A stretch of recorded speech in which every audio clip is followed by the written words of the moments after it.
प्रयागराज से बड़ी खबर मिल रही है, उससे आपको रूबरू कराएंगे। बड़ी जानकारी, धर्म संसद में बड़ा फैसला लिया गया है। सनातन बोर्ड के गठन का प्रस्ताव पास हो चुका है। हिंदू अधिनियम 2025 के नाम से ये अधिनियम आपको बता दें कि जाना जाएगा। सनातन हिंदू बोर्ड एक स्वतंत्र निकाय के रूप में स्थापित होगा। सभी धर्माचार्यों ने प्रस्ताव पर हस्ताक्षर कर पारित किया है। 11 सदस्यों के अध्यक्ष मंडल का गठन होगा। धर्म संसद का आयोजन कथावाचक देवकीनंदन के शिविर में हुआ है। तो पिछले दिनों देखा गया कि देवकीनंदन ठाकुर की अध्यक्षता में इस बैठक का आयोजन किया गया था, जिसमें तमाम बड़े दिग्गज साधु संत शिरकत कर रहे थे और इस बैठक के दौरान ये बड़ा फैसला लिया गया है। बताते चले आपको कि इस आयोजन कथावाचक देवकीनंदन के शिविर में इसका बड़ा फैसला लिया गया है। हिंदू अधिनियम 2025 के नाम से ये जाना जाएगा। धर्म संसद में ये बड़ा फैसला, अहम फैसला लिया गया है। सैयद मोहम्मद आमिर हमारे साथ, हमारे सहयोगी जुड़ रहे हैं ज्यादा जानकारी के साथ। सैयद, जिस तरह से बैठक का आयोजन किया गया, देवकीनंदन ठाकुर की अध्यक्षता में ये बैठक चला, इसमें तमाम बड़े दिग्गज संत भी शामिल हुए और ये बड़ा फैसला लिया गया। इस फैसले को लेकर आप किस तरह से देख रहे हैं और संतों में किस तरह से वहां पर खुशी का माहौल है?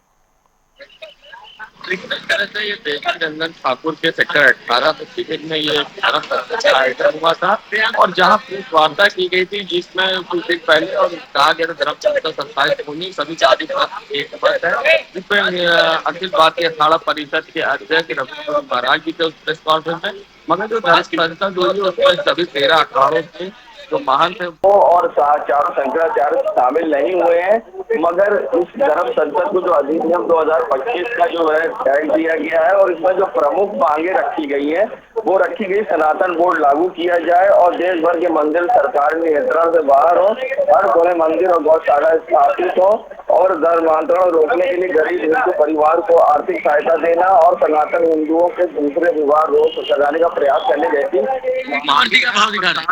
मांगों के साथ जो है धर्म संसद में ये प्रस्ताव पेश किया गया है और ये सरकार, भारत सरकार को भेजा जाएगा और साथ ही प्रधानमंत्री से समय मांगा जाएगा कि इस पर चर्चा हो सके। तो ये पूरे सारे मामले थे, मगर अभी तक इस पर किसी साधु संतों की प्रतिक्रिया नहीं आई, जैसे कि किसी अखाड़े की, क्योंकि कल मौनी अमावस्या का स्नान पर्व भी है तो सारे साधु संत और सारे अखाड़े उसकी तैयारी में लगे हैं, क्योंकि अमृत स्नान होना है और ये एक बड़ा स्नान पर्व है। तो उसको लेकर तो इसलिए अभी कोई प्रतिक्रिया तो नहीं आई है, मगर जिस तरह से ये पास किया गया है और इनमें जो प्रमुख मांगे हैं सनातन बोर्ड की, अगर वह बोर्ड होगा तो सनातन बोर्ड भी होगा और साथ ही ऐसे में यहाँ पर ये सारी मांगे रखी गई और मंदिरों से सरकार का कोई भी नियंत्रण न रहे, उनको हटाए जाने जैसी मांगे थी।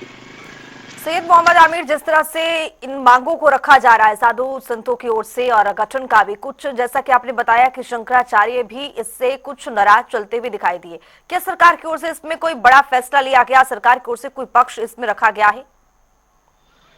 देखिए, कोई पक्ष तो नहीं रखा गया, क्योंकि ये भी कहीं ना कहीं समाज चर्चा का विषय है कि जिस तरह से 13 अखाड़ों के महंत और चारों शंकराचार्य धर्म संसद में नहीं शामिल हुए, तो कहीं ना कहीं अपने आप में एक बड़ा सवाल है। और फिलहाल अब यह अमृत स्नान के बाद स्पष्ट हो जाएगा कि किस तरह से निर्णय लिया जाएगा या साधु संतों किस तरह फोन कर रहे आती है।